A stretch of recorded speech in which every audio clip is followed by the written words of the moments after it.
Welcome to Millennial 723. I'm Andrew. I'm Laura. And I'm Pamela.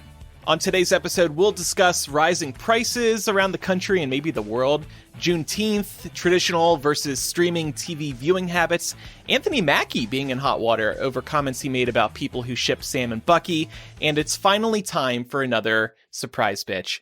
But first, I must issue an apology. We dropped the ball last week. All last Monday, Twitter was on fire with talk of Batman eating out Catwoman. I missed this until after we finished recording last week's episode, and I was having a ball to myself. It's days like that where you really love Twitter, where all the horribleness on Twitter is worth it.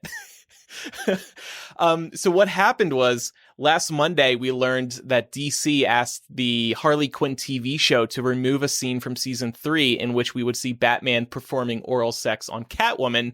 DC said, quote, and this is according to The Hollywood Reporter, "Heroes don't do that. We sell consumer toys for heroes. It's hard to sell a toy if Batman is also going down on someone." So, of course, all day Monday, Twitter was debating if Batman would do cunnilingus. Or do cunnilingus? Perform Cunnilingus. Sorry, I never do it, so I don't know how to say it to a woman. May I perform? This is also sort of like the appropriate, like, academic, journalistic way to refer to eating pussy, right?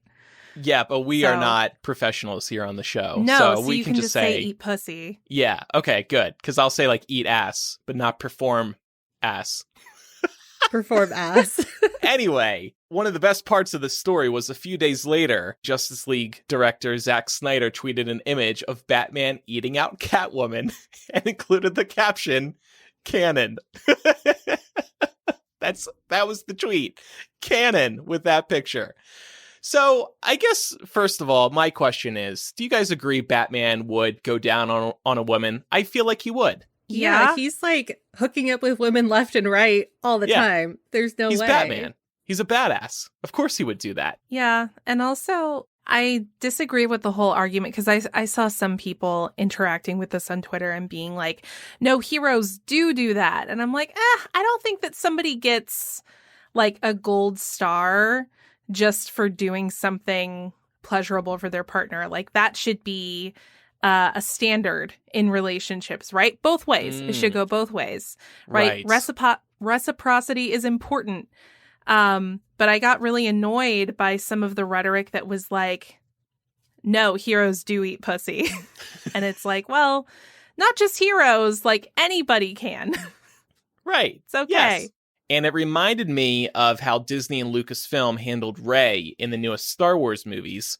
Despite the fact that she was the lead in that trilogy, her appearance was reduced on shirts, in toy sets, etc. And you might remember the scandal was called #Where'sRey on Twitter.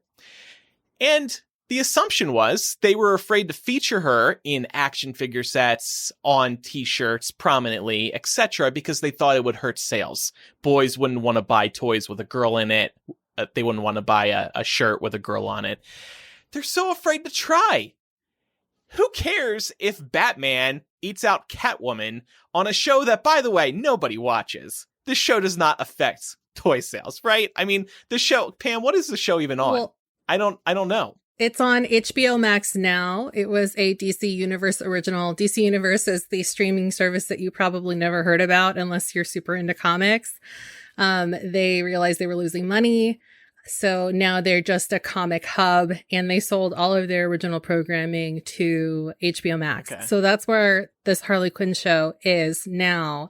But the thing is, too, is that this caters to a very specific audience, and I'm sure that that very specific audience would have no problem seeing Batman go down on Catwoman. Right. It's fine. So that was going to be my question, because I'm not familiar personally, but I would have to assume that a Harley Quinn show is not G-rated to begin with.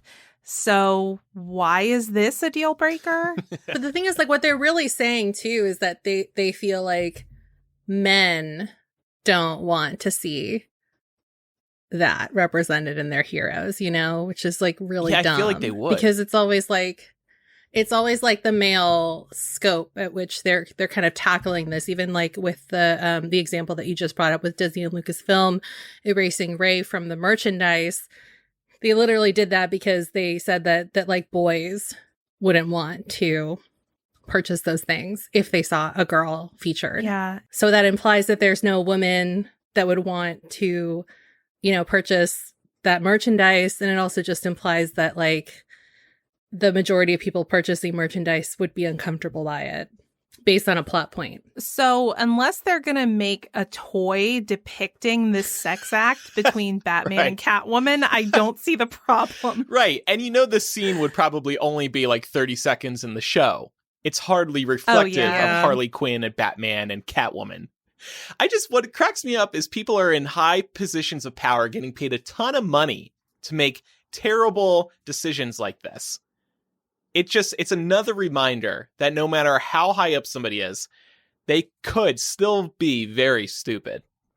And I just want to see brands and these people who are in charge of making products move past being so fearful of Batman eating pussy, of a woman being in the lead. Why don't you just try it and see how it goes? And, if Rey was featured prominently in these toy sets and on shirts and sales sunk or stunk, that wouldn't be your fault. You're just featuring the lead character. The buck stops with, Bob Iger and other heads, Kathleen Kennedy, not you. Michelle in our Discord is bringing up a great point. Would they have changed it if the roles were reversed, as in Catwoman giving Batman head? Now, that's a debate. I don't know if Batman would want his ass eaten out, but maybe I'm wrong. Oh, no, giving him head. Oh. Not eating his ass. Well, yeah, that's a good question. My question was better. Sorry, Michelle. Were there any other examples, by the way, situations like this, or Where's Rey, that you can think of? I had one, but it like kind of counts, but not really. And the only one I could think of was how Beauty and the Beast made this whole, they like had these headlines about how LeFou was going to be gay. And it was kind of a cop-out because he was never actually explicitly gay. There was like one tiny scene that implied, but they had to take it out for Chinese cinema because they were so scared of losing money in China, which is really dumb because it was never like explicitly mentioned that the character was gay at all. It was just implied. And they still wanted their pat on the back for that representation when it wasn't really even there. I don't know. Yeah, I was thinking about that with the most recent Star Wars film that had that blink and you'll miss it gay moment between two women hugging or kissing. And they're like so far in the background that you would have to know when to look for it to even see it. So, right. Yeah, it's just another example of studios trying to walk a fine line in terms of appeasing people who are more socially progressive and a lot of governments that are still pretty backwards on these topics. So yeah, it just feels like a convenience thing for them. It doesn't feel like anybody's taking a real stand. Yeah. Thank you, Twitter, for the laughs last week. I greatly appreciated them. And Laura, you have some other food news to report on. Food news. Yeah, this Communion. is a different different kind of food. So the United States Conference of Catholic Bishops, which consists of all Catholic bishops in the United States and the U.S. Virgin Islands, voted to draft a formal statement on the meaning of the Eucharist in the life of the Church. If approved, such a statement could prevent Joe Biden and other pro-choice politicians from receiving Holy Communion. I thought it seems so bizarre to me because, Joe Biden, along with, I think, 60 members of the House of Representatives are all practicing Catholics. So it's just so strange to see a major religious institution talking about denying Holy Communion from people to people who are really prominent members of the church. And I just have to say, I'm a non-religious person here. I cannot even begin to understand the importance of being able to receive that sacrament. But as an outsider looking in, it just comes across as deeply fucked up. Yeah, deeply. Like you said, Biden is a practicing Catholic. He's the real deal. He's not a fake Catholic or Christian like Trump was. Biden's at church every Sunday. He takes it very seriously. And now they're trying to deny him communion because they don't agree on abortion. It's sickening. It's really sickening. I feel bad for Biden. I don't know how he actually feels about this. I think he kind of shrugged it off. He didn't think it would actually come to pass. But, I mean, imagine taking this away from a guy who really does care about his religion and his faith. Yeah, this also really turned my stomach, especially because, look, I'm not like I'm not a practicing Catholic really anymore. I'll go to church with my grandparents and stuff like that. But, you know, for a lot of people, this is a really important sacrament. It makes them feel like this is like a weird way to say it, but it makes them feel like they've kind of been like cleansed. You know, you're really supposed to only take communion after you've like gone to confession recently. And it's kind of just like a way for a lot of people to turn over a new leaf. People also do this when they're trying to pray for something that they're looking for in their life as well. So just like there are tons of different reasons why people take communion, and the fact that they're really politicizing this when the entire basis of, you know, religion is supposed to be that God loves you, and in Catholicism as well, that like you can apologize for the sins and your trespasses and God will still love you. It's just really messed up that they've decided to draw the line here. Yeah, so that was going to be my question to the panel. I mean, I feel like, you know, and I can only speak to what my anecdotal experiences have been growing up in this country, but I believe what it's supposed to mean, and it sounds like what you're saying, Pam, is there's an acceptance that human beings are not going to be 100% perfect all the time. And even if the church has a particular stance on something, they're still supposed to love and embrace, or in an ideal world, they would love and embrace everyone. And ultimately hope for everyone's salvation. So this just feels very backwards. I mean, theoretically, right? If you really believed that, like if you really believed that if you got an abortion or someone you knew got, well, it would have to be you, right? If a woman really believed that in getting an abortion, she was going to go to hell or something, then she could go theoretically to confession and talk it through with the priest. But the whole idea of confession is that you're supposed to be forgiven in the end anyway. Right. Yeah. So, yeah, it really just makes no sense to me. Well, we'll have to see what comes of this. Meanwhile, you know, people, statistically, the number of people who are practicing religion has been steadily declining. And this does not help them win back people. Right. You see stuff like this and it's like, well, I hope you don't wonder why. Yeah. So something that I want to talk about this week was the idea of inflation, because this is something that has been brought up in the news a lot. You know, people are talking about how the price of goods are going up, and not just like on the mass scale, but also just on everyday things that you might buy regularly. I didn't really notice this until I went grocery shopping this weekend, and I was picking up dog food for Jasper and noticed that it went up a couple of dollars from the last time that I had purchased it. And, you know, a couple of dollars is fine. He needs food. I'm happy to buy him food, but it's really the principle of the matter that, you know, it was up $3 or $4 from the last time I purchased it. And it just really like took me back to actually kind of see something that I was hearing about in the news, like happening to me at the store. So I wanted to know if you guys had noticed some of the things that you buy normally, or maybe just things that you were thinking about purchasing have now gone up in price. I saw a headline today saying that chicken wings have become more expensive. Oh. Don't they dare touch the chicken wings. Do you think this is all because of the pandemic? Because I know a couple of types of things like lumber and pool materials.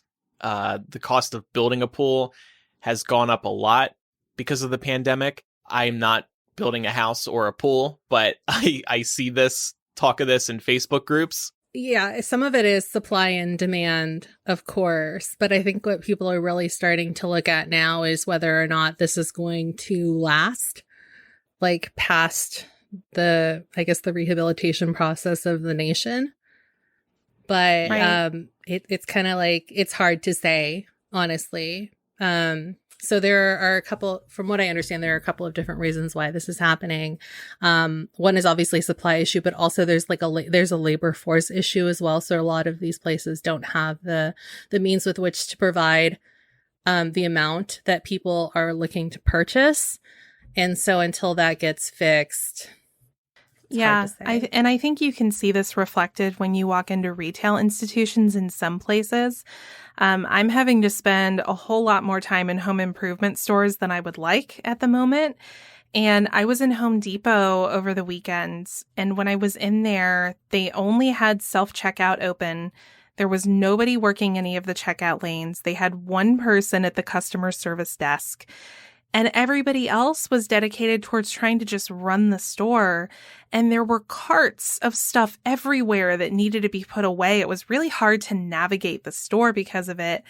And I just have to think, if they're having trouble staffing people at that level, what does it look like up the supply chain, right?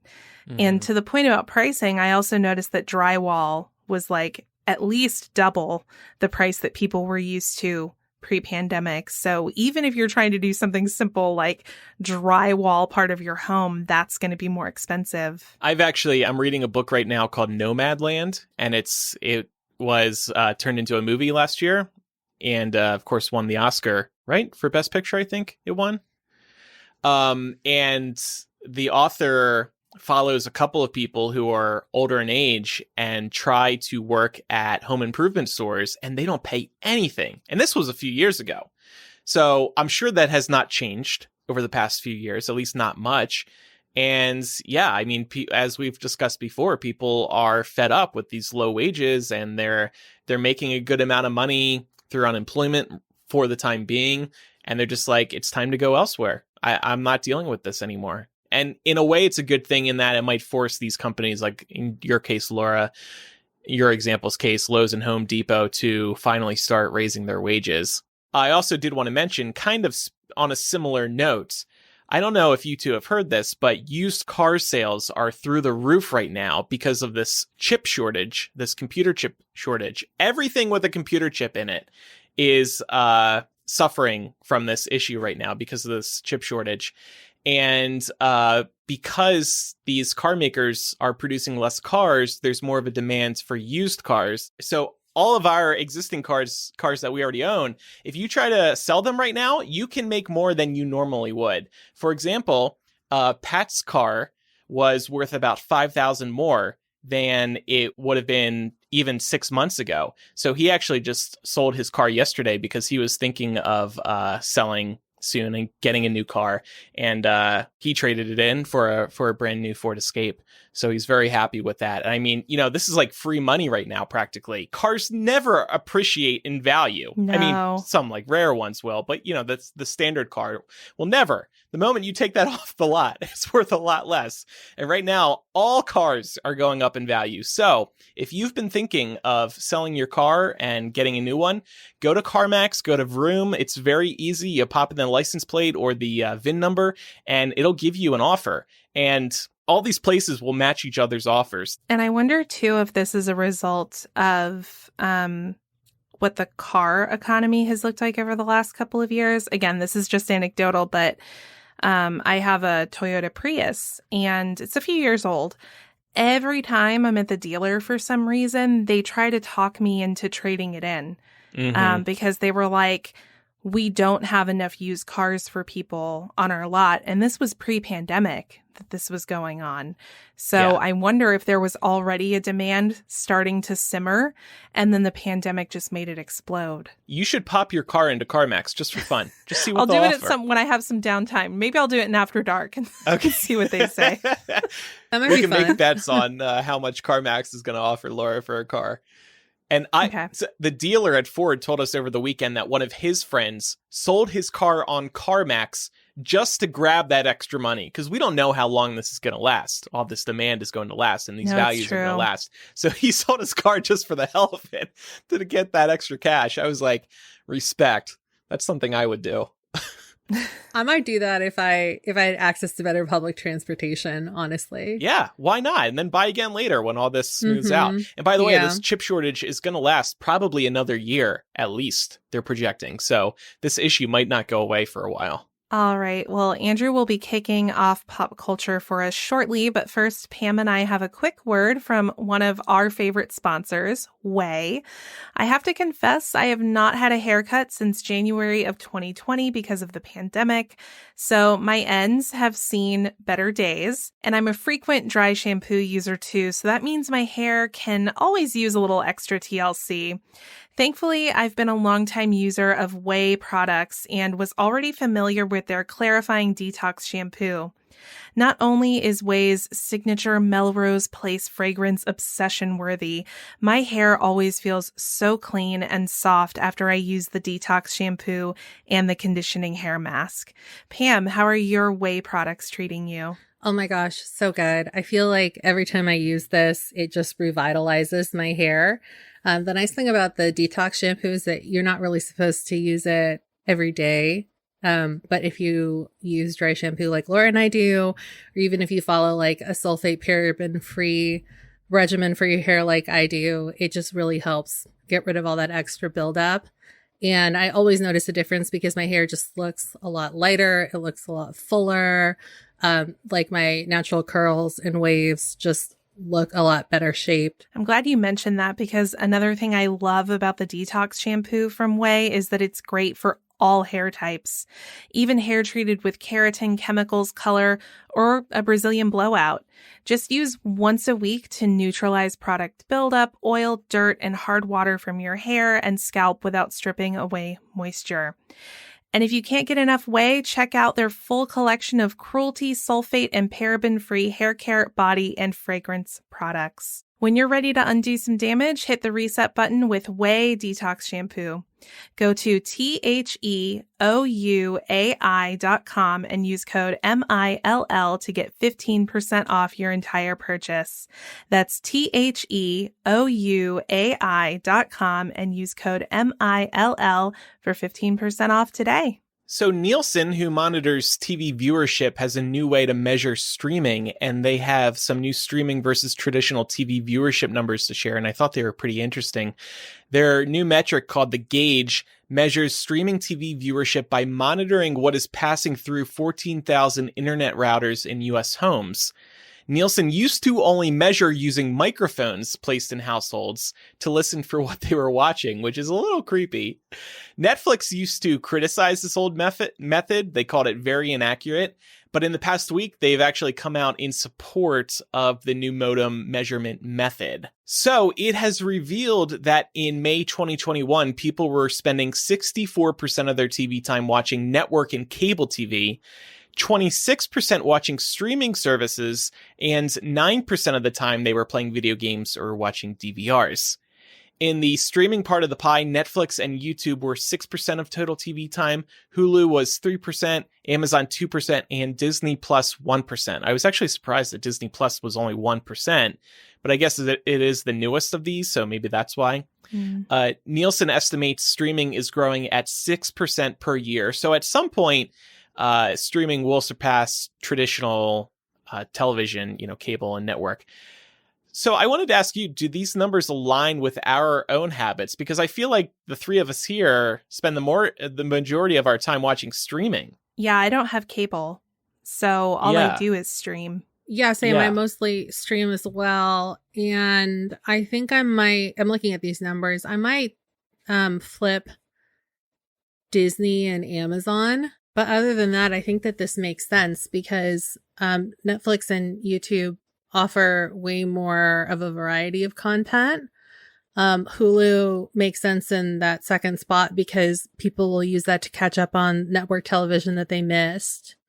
And Disney Plus is just like a very specific niche kind of content. So they're really only catering to specific type of viewers. Yeah. Everybody forgets that Amazon has original content. I know I always do. I know. So. The only thing I Yeah. watch on there is Marvelous Mrs. Maisel. I know there's a couple other good shows. Me too. And like in Fleabag, but that's over. Oh, yeah. But yeah, that's it. And I think Downton Abbey was on there for a time. They just moved back to Netflix for some reason. These streaming wars. Oh, did they? Interesting. Yeah. I have to make sure my mom knows. She'll be thrilled. Yes. In fact, I'm going to come over and we can binge it. I've been itching for another Downton Abbey binge. I have to tell you, my mom would love nothing more, Andrew, if you came over and just sat down with her and drank some hot tea and cuddled under a blanket and watched Downton Abbey. She would be That sounds thrilled. really Tea and cute. scones.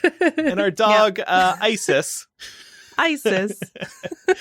And like a fun drinking game every time Maggie Smith says something good, which is like every episode. Yeah, 64% of people spend their TV time watching network and cable TV. That is not me at all, though. I do still watch Jeopardy. I watch a little bit of local news, SNL, and like Shark Tank too, because it airs endlessly on CNBC, and I love that show.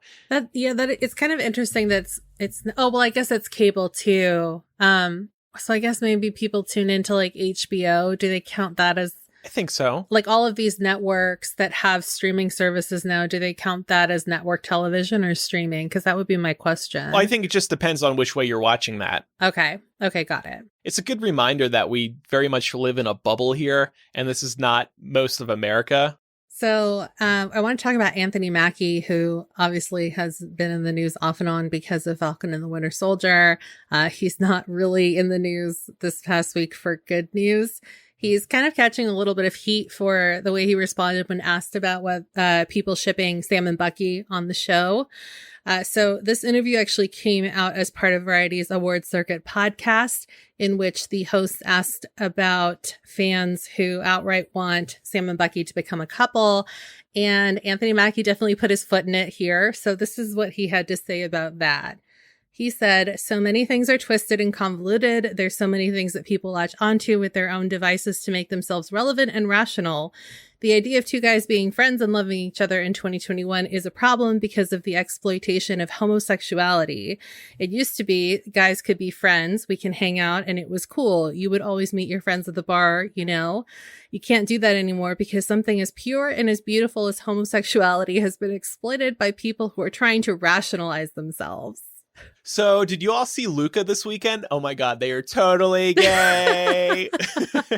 So Twitter obviously was, a flurry with this and these comments. Some people were saying that they are just completely over actors and creators weighing in on the subject of gay shipping. Others were saying that while Mackie phrased things poorly, they can kind of see what he was trying to get at in terms of this idea that, sensitive traits in male characters or like affectionate male friendships have to automatically mean that those characters are gay. But I wanted to ask you guys what you thought about this, because I thought it was pretty interesting. And this is something that we're seeing happening more and more in terms of like entertainment and pop culture, where questions about shipping and even like fan created content like fan fiction or fan art, sometimes explicit and sometimes not, is more and more being asked or being brought up to creators and actors that make these shows. Whereas before, I don't think we ever really saw that. I think the right way to have answered this question, because it doesn't sound like Anthony Mackie buys into the reading or the interpretation that Sam and Bucky are, a romantic pairing. And that's fine, right? But it's also fine if other people read it that way, because it's a TV show. It's not real and it's not hurting anyone. So I feel like the right way to have answered this would have been, you know what, like based on my interpretation of the role and the way that I see these characters, they come across to me as just a great representation of male bonding and male friendships that allow men to not necessarily fit into these stereotypical gender roles, and that's okay. And, he could have also said, but if that's the interpretation that feels most authentic to you, then that's fine. Maybe he was just tired of being asked the question. I imagine he's been asked it a bunch of times. But Mr. Mackie, you also have to understand, we are desperate for some gay characters on any of these shows that we watch. So we have to look for it everywhere to find the smallest hints. That's how thirsty we are. That's how deprived we are. So don't blame us. Blame the man above you who is writing these characters and no homoing them all the time, because we just want some representation and some gay love and Batman eating out Catwoman. We want it all. We're horny and lonely. And we want to see this on television. Well, and there's no denying that they have great chemistry, right? So I can completely understand people reading into that. Again, they're fictional characters. I really never understand why people throw such a fit over other people's interpretations of fictional characters' identities. Like, yeah, you know, it's a platform that can allow people to take in art and media in a way that feels authentic to them. And I just don't see why it has to be this kind of conversation with actors and creators, you know? Yeah. And I think too, the thing is that people tend to forget or don't know the cardinal rule of fandom and fanfic and anything that's like fan created, which is, one, if you don't like it, don't read it. And two, just ship and let ship, you know, like there's space for everybody on the internet. And at the end of the day, I feel, because the thing is too, it's not just like these media outlets who are asking actors, actresses, or creators about, you know, their interpretations of these characters, romantically or not. A lot of times too, it's also fans at these fan conventions, like every year at Comic-Con, no matter what the panel, I feel like I see some poor soul get up there and ask, you know, about some kind of gay ship, which is fine. But I just want to tell them like that more often than not, they're not going to get the answer they want, because like at best, somebody will say, yeah, that's totally going to happen, or I can see that happening. And then they'll get their hopes up and realize that it's never actually going to happen on the show. So it's kind of like queer baiting. But at worst, you're going to get something like this that's really going to leave a bad taste in your mouth. So it just like, it doesn't really matter what they think, because you can interpret fiction however you want to interpret it. And I want to assume positive intent here on Mackie's part. To me, when I read this, it seems like what he's trying to articulate is that we do not have very many representations of platonic male relationships that can be rooted in higher levels of sensitivity and understanding. And so it seems to me like what he's saying here is that because we're lacking those types of representations, people see it on occasion and automatically think that the characters must be gay because of the nature of their relationship. And so to that point, I would say I agree with him. I think that's true. But the answer to it is not to shut down somebody's theorizing. The answer to it is to provide better representation of all kinds of people. Easier said than done. And I think he should also remember, and people who kind of have this take, who are involved with these shows and movies and books and whatnot, is that this drives a lot of excitement and engagement and just passion amongst the viewers. And that's a good thing, because they'll come back for future seasons and whatnot. So let them speculate. Let them get excited. Keep that carrot dangling, I guess. Tease us. So we hang around. Haven't you had an experience with this, Andrew? So when Stephanie Meyer published Midnight Sun, I decided to ask her, or actually this was before she published Midnight Sun, but she said she was definitely, it was definitely going to be published. I asked her in an interview if she would be up for publishing a book in which Edward and Jacob get together. Because if she's going to do Midnight Sun, if she's going to do, I said, because you did the gender bent Twilight, is there room for like an Edward Jacob Twilight where they get together? She gave me a look of death. It looked like she wanted to kill me for suggesting that. Stephanie Meyer is Mormon. And I don't know how she feels about gay people. She has smartly kept quiet on the topic because she would lose a lot of fans if she decided to open up with her true feelings. I think. I could be wrong. Maybe she has opened up, but I don't think she's opened up and been like, I hate gay people, because that would have caused a big backlash. Yeah, I don't think she said anything on the topic, probably because she recognizes a significant portion of the most rabid Twilight fan base are gay people. And at least she's smart enough to see the dollar signs. But yeah, I thought it was very telling that she had that reaction to you asking her that question, because she's not stupid. She doesn't live in a vacuum. She knows what the social landscape looks like right now, right? Yeah. She kind was of just an obvious question. Yeah. I was like, Stephanie, so Edward Jacob book one day? No. Oh, no. Yeah, it was awkward. Well, hey, maybe you can write your own Edward Jacob fan fiction and then change all the characters' names and publish it. Ooh, I could be the next E.L. James. Yeah. That's a great idea. I don't care that much about Twilight, but it's not a bad idea, Laura. I have another quick update for all of you Disney Plus subscribers. In case you missed it, they are officially moving all of the release dates for original series to Wednesdays. So no more Fridays for TV shows that they're producing. All the episodes will be coming out on Wednesdays instead. Original movies are still going to be released on Fridays, though, so just keep that in mind.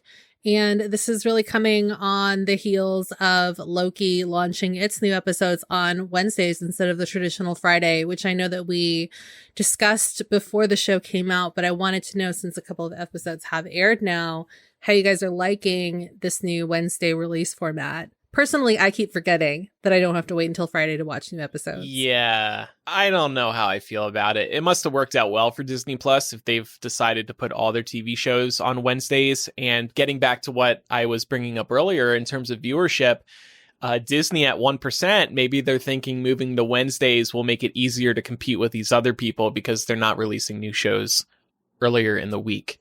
Because I think a lot of these other ones do release on Fridays. I know Hulu did with Love, Victor, for example, which was really good. I keep meaning to watch that, actually. That's interesting, Pam, that they're going to keep the movie releases on Fridays, because I speculated, or somebody else did, that they were moving things to Wednesday so they didn't have to compete with Disney theatrical releases on Fridays. Yeah, I don't know about that. At the news report I saw, I believe it was from The Hollywood Reporter, just mentioned that their original movies are going to be streaming on Fridays. Okay. But Beth is asking in the Discord, does this affect shows that are already airing, like High School Musical, the series?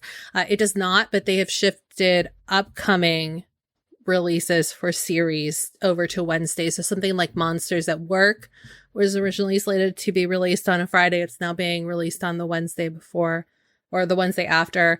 Turner and Hooch as well has moved their release date to a Wednesday. Did you see Luca, Pam? I did. It was cute, right? I thought it was cute. I don't think it's my new favorite Disney Pixar, but I thought it was really sweet. Yeah. Did you like it? Yeah, I think it's up there in terms of Pixar's best. It was a simpler story, but it was beautiful. The setting, oh my gosh, in the Italian Riviera. There's one dream sequence in there that was just it was stunning. Yeah. Do you know which one I'm talking about? Yeah, I think so. And adorable characters. And of course, it's always fun looking out for Pixar Easter eggs, which is a little easier when you're doing it at home, I think. I saw the Pizza Planet truck. That was the one Easter egg I saw. I was like, yes! Woo! Oh my God, I should have been paying more attention. I was just immersed in the colors. It was really vibrant. It was. And it's a shame that this movie, a brand new Pixar movie, completely skipped theaters. We spoke about this a few months ago. We had heard, it was reported in the Hollywood Reporter, that people at Pixar were really upset that their film that they poured their life into was skipping theaters entirely. That hasn't happened for Pixar. Yeah, that would have been a great one to see in theaters because of how vibrant it was. But yeah, Laura, check it out. And by the way, it's free, unlike other Disney releases on Disney+. Oh, okay. Yeah, I'll definitely have to check it out. All right. Before we jump into a discussion on Juneteenth, we are once again happy to be sponsored by Felix Gray, because we are using our new glasses all the time and we are loving them.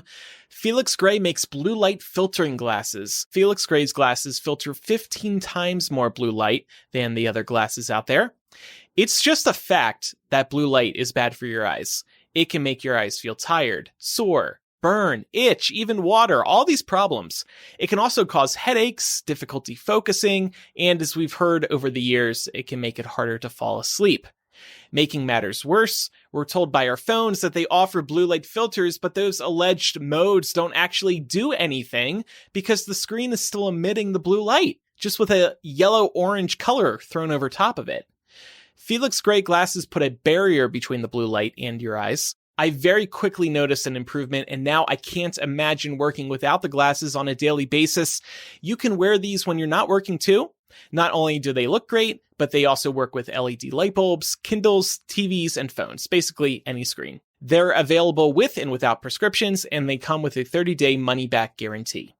Get yourself a pair of glasses made for the 21st century and designed for modern, hardworking eyes. You have nothing to lose except maybe eye strain, so go to felixgrayglasses.com/MILL for the best blue light glasses on the market. That's FELIXGRAY glasses.com/MILL. Free shipping, free returns, free exchanges. felixgrayglasses.com/MILL. They're definitely saving my eyes. I've been wearing them all day today, and I actually got complimented today when I was in a meeting on the glasses. So, love that. They're cute and functional. Yes. Well, as Andrew mentioned, today for politics, we're going to focus on Juneteenth, which is now a federal holiday here in the United States. While Juneteenth is probably its most recognizable name at this point in history, you may have also heard it referred to as Emancipation Day, Jubilee Day, Juneteenth National Freedom Day, or Juneteenth Independence Day.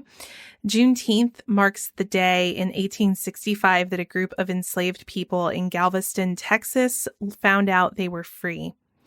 This is a particularly notable date because the Emancipation Proclamation, which declared an end to slavery in the United States, was issued by Abraham Lincoln 3 years earlier in 1862. Because compliance with the proclamation was inconsistent and some states were even exempt from it until 1865, the end of slavery came much later for some. Now, that's obviously the Reader's Digest summary of what Juneteenth is, and we know there are voices and sources that are much better poised to speak to its significance than we are here on this show. However, based on our conversation about critical race theory and public schools a couple of weeks ago, I wanted to ask the panel to discuss when we first learned about Juneteenth. And I'm happy to go first here and say that I only learned about Juneteenth within the last 3 or so years. And the reason for it was noticing businesses and organizations in the Atlanta area started acknowledging it and recognizing it through various programs or even signage that they would put up. So that's where I learned about it. And it's absolutely a reflection on my public schooling in you know this country that I didn't know about it until I was like 29 years old. I feel like I've only started hearing about it and I learned about it in the past couple of years as well. It was pretty prominent last year, A, because of George Floyd, I think, but B, because Trump, remember, had scheduled, I think, his first rally back in Tulsa on June 19th. Tulsa, the site of the deadliest incident of white supremacist violence in the history of the United States. But related to the Tulsa massacre and Juneteenth, I've also heard it suggested that Juneteenth has become more prominent in recent years, thanks in part to HBO's Watchmen, which took the Tulsa massacre as a starting point to explore racist violence and was available for free last Juneteenth. HBO was promoting that episode of Watchmen last Juneteenth to remind people about the anniversary, and that episode caused a lot of discussion online about police violence and white supremacy. I only give Watchmen a little credit because I know it was a wildly popular show when it was airing a couple years ago. I can't remember when Watchmen came out, but Blackish had a Juneteenth episode a couple of years ago as well. And I think that was the first time I really saw it on like the main stage in like a network television show that a lot of people were watching. It wasn't just like something that was specifically targeted, maybe like advertising wise to Black audiences. I can't quite remember when I started hearing the term tossed around. I remember learning about, the history behind it in school, but I don't think I heard the term Juneteenth being used until maybe a couple of years ago as well. So that's relatively new for me. Mm-hmm. Yeah, see, and I figured there would be somewhat of a difference in terms of our level of awareness of this history at the schooling level, because I can say growing up in Georgia, the way this is taught, the Emancipation Proclamation automatically ended slavery. Like, it was done with that. And it's only been in my adult life that I learned that that's not at all what happened. And it's just, I think, another example of how our public schools are really failing. At least some public schools, I can't paint with a broad brush, but some public school curriculums are really failing students on this topic.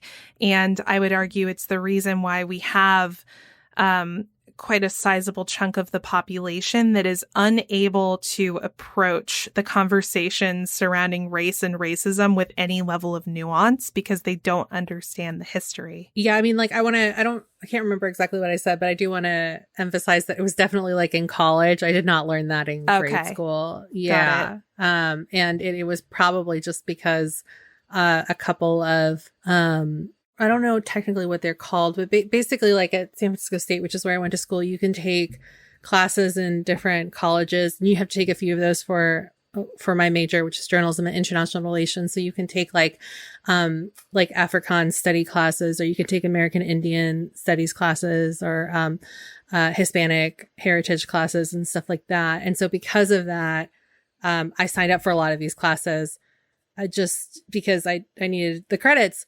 But there's so many people that don't have to take those classes. And so then you think like, right. Well, I learned this in like a Black studies class, but not everybody's taking Black studies classes. So then like, where are they learning about all of this stuff? And the right. answer is that they're not. Right. It's a requirement for us to understand the history through perhaps the lens of somebody recognizable like Abraham Lincoln, but we don't get to hear about it through the lenses of the people who were enslaved. Juneteenth now obviously didn't mark the end of disenfranchisement of Black people in the United States. And we could certainly have a whole conversation about the Reconstruction era and the Jim Crow era. But focusing on Juneteenth specifically, as you'd probably expect, there has already been some resistance to recognizing Juneteenth as a federal holiday. And as a reminder, it is up to each state to decide if they will recognize a federal holiday as a paid or unpaid holiday, or whether they'll even acknowledge it at all. So 14 House Republicans voted against making Juneteenth a national holiday. The Senate passed this unanimously, so at least there's one thing the Senate can all agree on right now. But these 14 House Republicans' excuse for this is that they think it will create confusion between Juneteenth on June 19th and Independence Day, July the 4th, and ultimately force Americans to pick one or the other to celebrate based on their race. Because people are definitely going to be like, well, I celebrated Juneteenth, so I can't celebrate the 4th of July. Right. So it's just, this is deliberately obtuse. There's no way they actually think people are going to do this, right? Oh, 2 holidays. Woe is me. I can't handle. Like, that's the other thing they're trying to say, too. I heard one Republican say, we have enough holidays. So that's why I voted no. Well, I agree. I think that there are plenty of other holidays that we could consider shelving to give Juneteenth its time. Like perhaps Columbus Day would be a good way to start. Or all of the state recognized Confederate Heroes Days that some Southern states still recognize. So yeah, there's plenty of opportunity to shift things around and place emphasis on a new holiday that is reflective of this country's progress and where we could go, rather than living in the past with your failed coup effort. Right. But what's interesting about this is that Juneteenth marks the 11th federal holiday in the U.S., and it's also the first holiday to gain federal observance since Martin Luther King Day was designated in 1983. So it's been a long time, but we can also compare some of the resistance that Martin Luther King Day saw to the resistance that Juneteenth is seeing now. So although MLK Day was signed into law in 1983, it actually didn't take effect until 1986. And states like New Hampshire and South Carolina actually did not recognize Martin Luther King Day until the year 2000. So not so long ago. To distinguish here a little bit, I will say New Hampshire did designate that day as Civil Rights Day. So it just took them until 2000 to rename it MLK Day. South Carolina was still trying to recognize things like Robert E. Lee Day. And there are certain states like Alabama, Mississippi, and Arkansas that have used the day and continue to use the day as a joint celebration of MLK and Robert E. Lee, which is like having the ideologies of two different religions tattooed on your body. doesn't make any sense. But another interesting thing here, and this could be something that we see in relation to some of these Republican politicians who don't want to acknowledge Juneteenth, is that in 1987, the new Republican governor of Arkansas, Evan McCann, reversed the prior governor's decision to recognize MLK Day. So, like, it was recognized as a state holiday, and then he undid it. And it wasn't returned to pay holiday status until 1992. So it may take some time for all 50 of our states to fully recognize Juneteenth. I can say Brian Kemp, the governor of my esteemed home state of Georgia, is already kind of waffling on this and following the logic of thinking that Americans are too stupid to be able to distinguish between what these days mean. And he's saying that he's, quote, looking at the holiday designations for 2022 to see if Juneteenth will rise to the occasion. Mind you, Georgia still has two state holidays that were originally slated for memorializing famous Confederate figures. So my earlier point about being able to pencil in Juneteenth instead of one of those still stands. Mm-hmm. And they also don't like it because Biden did it. Like, you know, we know how this goes. Anything that Biden does, they're going to grasp at straws to figure out a way to complain about it. Yeah. And it's just interesting because the majority of Republicans were in favor of this. Mm-hmm. I mean, you only have these 14 House Republicans. So those could be people, that could be a list you want to pull up if you're like, who are like the real crazies right now? Yeah. And it's pretty amazing how, like you said at the top of this segment, so few people knew about Juneteenth just a few years ago. And very quickly, we've already been able to recognize it as a federal holiday. That's really remarkable. And the thing is, the first Juneteenth was celebrated in 1866. So it has been celebrated and acknowledged for a very long time, just not through the white lens, if you will, that tends to get the priority in this country. So I'm glad that Juneteenth is getting the attention it deserves. Before we move on, any closing thoughts or tips? Do some research because, you know, a lot of people have heard this term tossed around. There's a lot of great resources online so you can educate yourselves on like what this really means. Might be a good day too to support some Black owned businesses as well if you're trying to support the community that this is supposed to recognize. Yeah, to recognize. And it will be interesting to see how businesses, states, etc. celebrate it next year, because obviously this year it happened right before Juneteenth. It was signed Please into no, law. like Juneteenth car blowout sales or anything like that. God. It's going to be so tacky. Let's hope not. You know that's going to happen. I know. I'm just like wishing that it won't. I just mean with like people being allowed to take off work and... Yeah. I will say that certain federal agencies did scramble to implement the day off, but it wasn't fully implemented. So, Yeah. because it was literally signed in the week of Juneteenth that Biden signed maybe it. 2 days before, if that. Yeah. All right. Well, before we continue with today's episode and some surprise bitch, we have a word from another sponsor this week. They're Talkspace. Trying to balance work, home, relationships, and everything else is challenging for everyone. After the emotionally draining year we all endured in 2020, there are positive things on the horizon in 2021.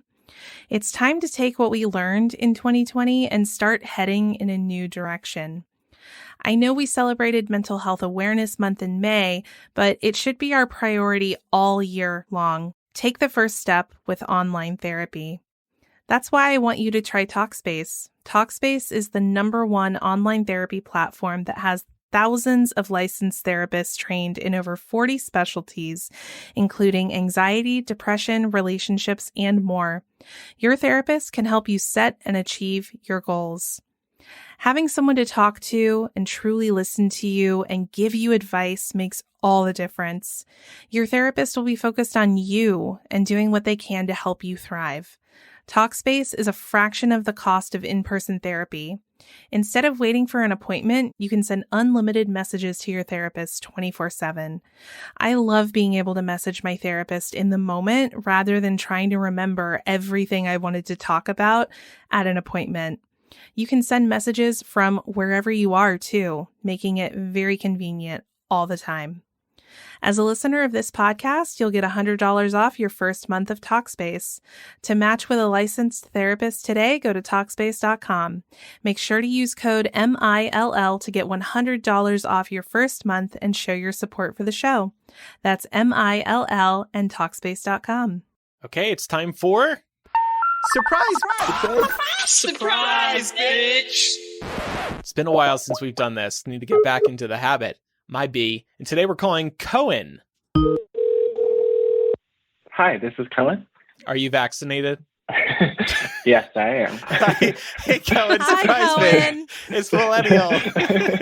Hi, yes, I'm vaxxed and waxed. Hot Love vax it. summer. Yes, ready for hot girl summer. Tell us about yourself. So I live in Albuquerque in New Mexico. I'm just a CPA, so not too exciting. I just audit, work with numbers. So it's not the most thrilling career, but, Important work. Albuquerque. That's like a dream city to me. Is it as zen as it seems on Breaking Bad when they're not killing each other? I'm not from here, but ever since I moved here, it's been all right, I won't say there's no violence, but I haven't experienced anything. Yeah. They do a good job of hiding it. Okay. The druggies. But you're not a huge fan of Albuquerque, right? You kind of hinted to me. I moved here like 6 years ago, and I think it's kind of, we've been here for a while, and it's maybe time to move on. We've kind of seen everything, but it's cool.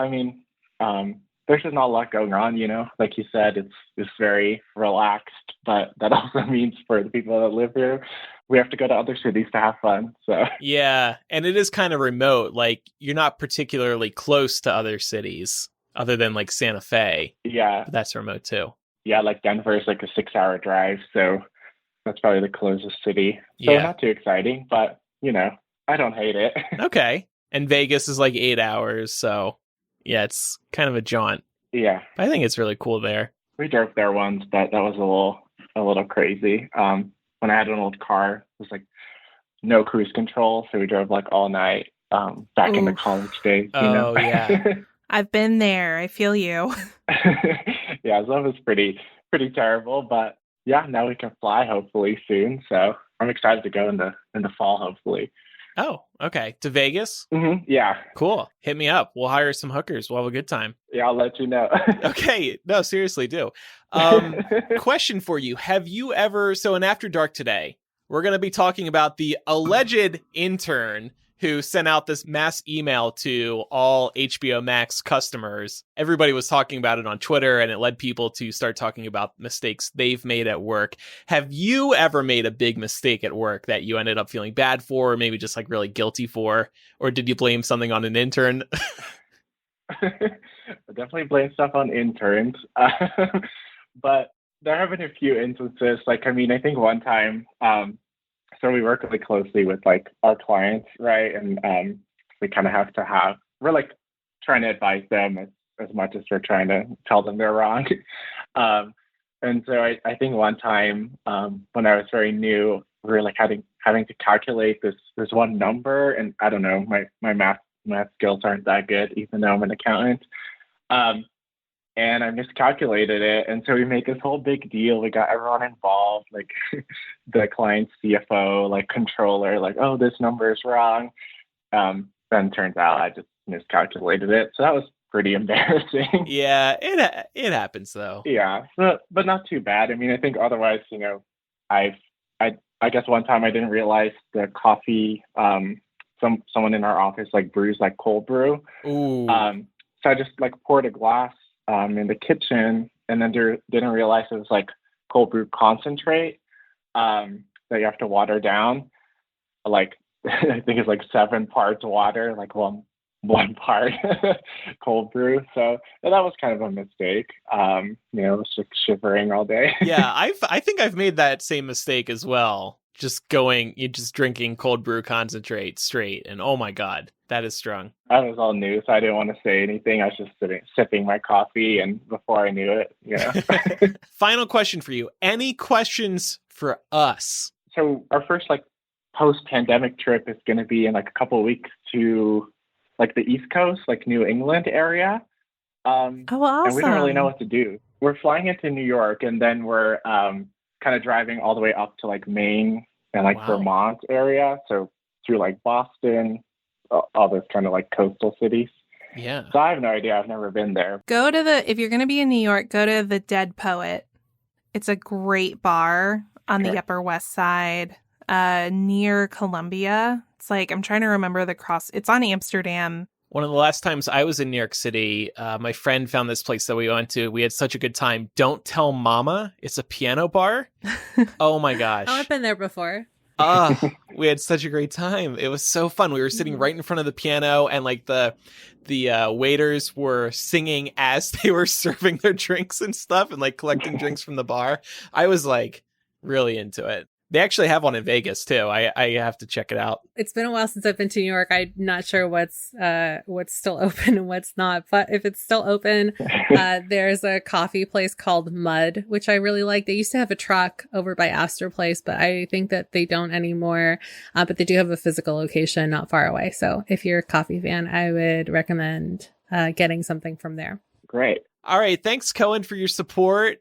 We really appreciate it. I know you've been a longtime listener, so thank you very much for your support. Enjoy your New England trip. That sounds so great, going on a road trip. Such a good idea. Yeah, I'm excited. Well, thank you. Thank you guys for calling me. I appreciate it. Yeah. All right. It was so good to talk to you. Have a good night, and say hi to Walter and Jesse for me.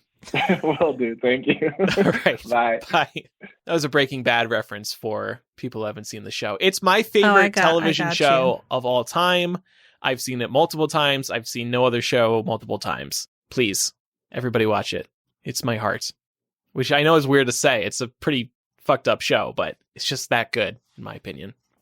Speaking of patrons, we have a new variety show out in which we taste test hard seltzers we haven't had before. And we discuss the OG hard seltzer, White Claw. This was a lot of fun. I was definitely more buzzed than I was letting on towards the end of it. I was like, I'm a little buzzed, but I was pretty buzzed. Hard seltzers actually do a number on me. I'm just a lightweight. So that's at patreon.com/millennial. That's where you can also support the show and receive instant access to loads of benefits in return, including ad-free Millennial, our live streams, Zoom hangouts, and After Dark. And like I said in After Dark, we're going to be talking about the quote-unquote intern who screwed up. I actually have to, I'm going to have a little rage of the week about this. I hate that HBO had to go and blame the intern. Can you not? It's not always the intern's fault. I'll save it for After Dark. It's time for recommendations. I've mentioned on the show a couple times, I have gotten increasingly into building Legos, and there's a show on Fox So actually, here's another show I watch on network TV now. Lego Masters season 2 is airing now. It's hosted by Will Arnett, who's really, really funny on the show. Like, I'm very pleasantly surprised by just how damn funny he is. And it's like MasterChef and these other competition shows, but with Legos. They're all competing in one workroom together to create the best builds of the week. And there's fun challenges like blowing up the Legos, shaking the Lego sets, trying to prevent them from actually collapsing during like a simulated earthquake. It's really fun. So Lego Masters season 2 airing now on Fox. I would like to recommend, if you're ever needing to rent a truck or a cargo van, be sure to Google and even check some of the like travel deal websites you might normally check for flights. So I had to transport a shower door down to my condo this weekend, and it was going to be too big for my car. So I was like looking around, trying to see if I could rent a cargo truck, and it was just going to be really expensive for like the half day that I needed it for. Even if I was going to rent it from Home Depot, it was going to be really, really expensive. So I actually ended up finding a deal through Priceline, of all things, where I was able to go to a car rental, like a Hertz or something like that, and rent a cargo van for a flat $50 fee. For the whole day. And it just ended up being so much more convenient, so much cheaper than the alternative. So definitely do your research before you rent one of these. Don't think that you have to pay hundreds of dollars to rent one of these moving trucks. I wanted to recommend The Orange Years, which is a documentary on Hulu about the rise of Nickelodeon. It's just a really fun watch, especially if you were a fan of any of the shows from the 90s. They profile everything from, really big animated series like Doug and Ren and Stimpy to the original live action programming like Salute Your Shorts. And they do a bunch of stuff with the game shows as well, like Legends of the Hidden Temple. So if you were a fan of any of that, it's just really cool to hear from the minds that created that back when Nickelodeon was still kind of being born. That sounds right up my alley. It's really, really good. It's so fun. I can't believe I referenced 2 network television shows on the same episode. I'm like, I don't watch network television anymore. Like Masters of Breaking Bad. You know what's funny? I also love Breaking Bad, but I didn't watch that when it was playing on cable. Like, I never watched it. It was on AMC, right? Yeah. I never watched it there. Yeah, it was on Netflix after it aired on AMC. And actually, so many other people are just like you. That's where it found its audience. So people would get actually addicted to it on Netflix and then go to AMC to watch the next season. Yep. Couple of reminders before we wrap up today's episode. Make sure you are following the show for free on your favorite podcasting app so you never miss an episode. You can contact us by writing directly to millennialshow@gmail.com or by using the contact form or anonymous confessional on millennialshow.com. And finally, you can follow us on social media. We are Millennial Show on Instagram, Twitter, and Facebook. Thanks, everybody, for listening. I'm Andrew. I'm Laura. And I'm Pamela. Bye. Bye.